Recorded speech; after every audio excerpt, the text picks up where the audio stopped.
जीवन के अभी तक के अनुभव के आधार पर मैं स्पष्ट रूप से यह कहना चाहता हूँ, बताना चाहता हूँ कि ईश्वर ही सब कुछ है। God is omnipotent, omniscient and omnipresent। Gitanjali के अमर गायक ठाकुर रविन्द्रनाथ टैगोर ने लिखा है कि God's words are ever ringing in the world, he who is wilfully deaf can't hear them. कहने का अभिप्राय ये है कि व्यवहारिक दृष्टिकोण से मानव समाज में ये देखा गया है कि इंसान इंसान पर भरोसा करता है। यद्यपि ये पूर्ण रूप से हो सकता है नहीं लागू हो या पूर्ण रूप से ये सत्य ना हो, लेकिन अधिकतर व्यवहारिक जगत में देखा गया है कि ज़्यादातर लोग इंसान पर भरोसा करते हैं, अपने लोगों पर भरोसा करते हैं, अपने नियर एंड डियर लोगों पर भरोसा करते हैं कि ये लोग सुख दुख में हमारी सहायता करेंगे, हमारी मदद करेंगे। लेकिन सत्य तो ये है कि कोई व्यक्ति किसी की मदद तब तक नहीं कर सकता जब तक ईश्वर ना चाहे। ईश्वर के मूक हुक्म पर, आदेश पर कोई व्यक्ति किसी व्यक्ति की सहायता करता है, सहयोग करता है। गीता में वैसे तो रामचरितमानस और भारतीय दर्शन गीता को मैं भारत भूमि के पर ही नहीं, भारतीय समाज के लिए ही नहीं, बल्कि संपूर्ण मानवीय सभ्यता को, विश्व मानवीय सभ्यता के आचार संहिता मानता हूँ।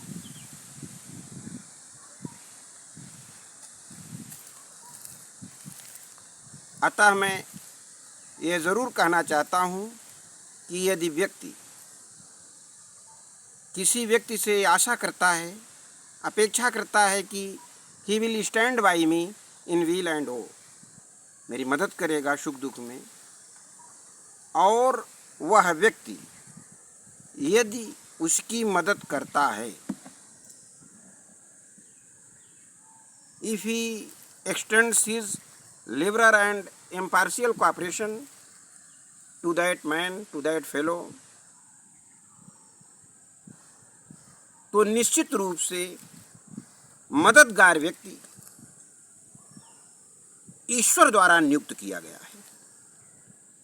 भारतीय दर्शन गीता में, श्रीमद् भगवद गीता में भगवान वासुदेव ने कुंती पुत्र अर्जुन से कहा है कि निमित्त मात्रम भव सब्यसाची। यदि कोई इंसान किसी व्यक्ति की सहायता करता है, मदद करता है, सहयोग करता है, उसको उसकी मंजिल तक पहुंचने में सकारात्मक भूमिका निभाता है, तो निश्चित रूप से वह इंसान ईश्वर द्वारा नियुक्त किया गया है। यद्यपि व्यवहारिक जगत में कृतज्ञता इत्यादि जैसे उच्च मानवीय गुणों का दायित्व रहता है और उसको वहन भी करना चाहिए। जो व्यक्ति आपकी मदद सुख और दुख में करे, तो you must be grateful to that man till the end of your life. यह नैतिक दायित्व होता है, यह कृतज्ञता का दायित्व है, ये तो है। लेकिन मेरी दृष्टि में व्यक्ति को पूर्ण रूप से ईश्वर पर आस्था रखनी चाहिए, पूर्ण रूप से ईश्वरवादी होना चाहिए और कर्मवाद के मार्ग का कभी परित्याग नहीं करना चाहिए। क्योंकि आपके हाथ में कर्मवाद के सिवा और है क्या, पुरुषार्थ के सिवा है क्या। और कोई व्यक्ति अपनी मंजिल तक पुरुषार्थ और ईश्वर के बल पर ही पहुंचता है, यह मेरा मानना है। If you are getting your aim of life, definitely you will get your aim of life by dint of your potency and God. और इसका एक छोटा सा उदाहरण मैं महाभारत काल से देना चाहता हूँ। महाभारत काल में इसका एक उदाहरण मिलता है और बड़ा प्रभावशाली उदाहरण मिलता है, बड़ा प्रासंगिक है। यद्यपि वो महाभारत के सभा पर्व में जब ज्येष्ठ कुंती पुत्र धर्मराज युधिष्ठिर अपनी पत्नी द्रौपदी को जुए में हार जाते हैं, तो प्रातिकामी के बाद युवराज दुर्योधन अपने प्रिय अनुज दुशासन को बलपूर्वक द्रौपदी को राज्यसभा में लाने के लिए आदेश देते हैं। हालांकि मैं विषयांतर नहीं करना चाहता हूँ, मैं ईश्वर आस्था पर ही अपने अल्प अध्ययन और अल्प अनुभव से कुछ बोल रहा हूँ, लेकिन फिर भी कुछ न कुछ बोलना ही पड़ रहा है कि द्रौपदी ने दुशासन को बहुत समझाया और कहा कि राज्यसभा में तमाम कुरुवंश के लोग बैठे हुए हैं, उसमें अनेक लोग वरिष्ठ हैं और कनिष्ठ हैं, तमाम लोग बैठे हुए हैं, उसमें गुरु भी हैं। ऐसे लोगों के सामने मुझे जाना ही नहीं चाहिए और इस अवस्था में बिल्कुल नहीं जाना चाहिए। उन्होंने दुशासन को समझाने का प्रयास किया कि एक रजस्वला में दूसरे पटरानी, मुंच मुंच रे सठ अपकारी, सभा मध्य बैठे सबे कौरव कुल सरदार, और लिए जात मौका वहाँ करत अधम अपकार। लेकिन वो नहीं माना। प्रतिकार से दुशासन और उनके अग्रज युवराज दुर्योधन जल रहे थे। द्रौपदी आती है सभा में और भौतिक रूप से अपने पांचों पतियों, पितामह, अन्य अनेक सभी गणमान्य व्यक्तियों को देखती है। उसके हृदय में आस्था और विश्वास के तरंगे हिलोरे लगाने लगती हैं और विश्वास था कि मेरा अपमान संभव नहीं है, क्योंकि मेरे यहाँ पर पांचों पति हैं जो यहाँ पर भौतिक रूप से उपस्थित हैं और कोई मेरे पति सामान्य नहीं हैं। They are great warriors, they can't be defeated. ये महान योद्धा हैं, इनको परास्त नहीं किया जा सकता है, ये हमारी रक्षा करेंगे। स्वयं गंगा पुत्र भीष्म हैं, आचार्य द्रोण हैं, गुरुपुत्र अश्वत्थामा हैं, कुलगुरु कृपाचार्य हैं। लेकिन मैं कहना चाहता हूँ कि आखिरकार ये सब मनुष्य ही थे, ये सब इंसान ही थे और महारानी द्रौपदी का भरोसा इंसानों पर था। भगवान पर अभी वो सोच नहीं पा रही हैं कि हमारी मदद ईश्वर करेगा।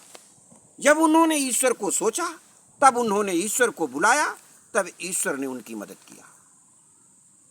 ऐसी स्थिति में उनके मन में विचार बन रहे हैं कि सभा में हमारे पांचों पति उपस्थित हैं, सभा मध्य पति पांच हमारे, महावीर रण टरहिन टारी। और वो भी ये भी सोच रही हैं अपने मन में कि गंगा पुत्र भीष्म शांत नहीं रह सकते हैं।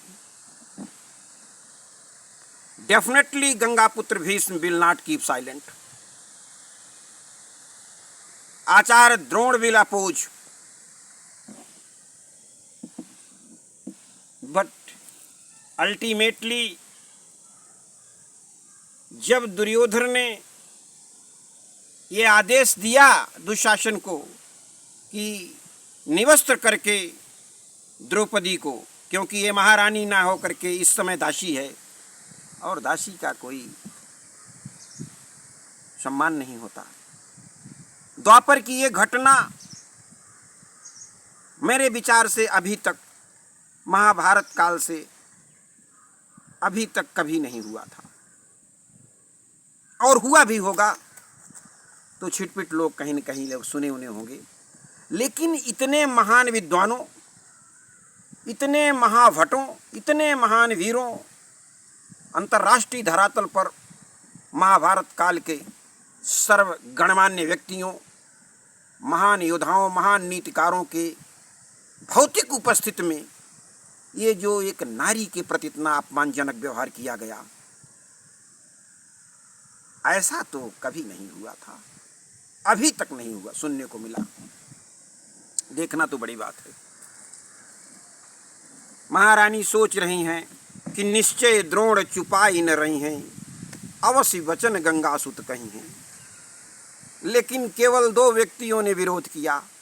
वो हस्तिनापुर के प्रधानमंत्री आदरणीय विदुर जी थे और महाराज धृतराष्ट्र के छोटे पुत्र युवराज दुर्योधन के अनुज विकर्ण थे। महात्मा विदुर तो सभा को छोड़कर चले गए और विकर्ण जो है अपनी स्थान से खड़ा हुआ। He rose from his seat and began to speak कि ज्येष्ठ बंधु त्रिय मातु समाना और वर्णत आगम निगम पुराना।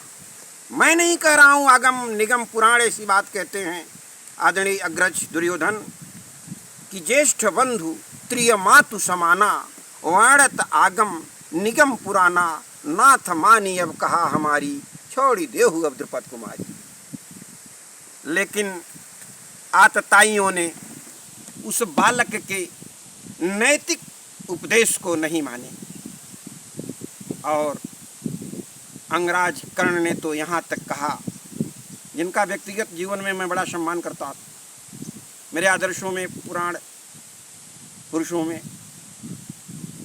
महाभारत काल के महापुरुषों में अंगराज कर्ण भी मेरे आदर्श हैं। बड़ी प्रतिकूल परिस्थितियों में वह अपनी मंजिल तक पहुँचे, अदम्य पुरुषार्थ था उनमें। लेकिन यहाँ पर बड़ा अशोभनीय निर्णय ले रहे हैं, बड़ा निंदनीय व्यक्तित्व है इस समय उनका। उन्होंने विकर्ण से कहा कि अभी आप परिपक्व नहीं हैं, मैच्योर्ड नहीं हैं,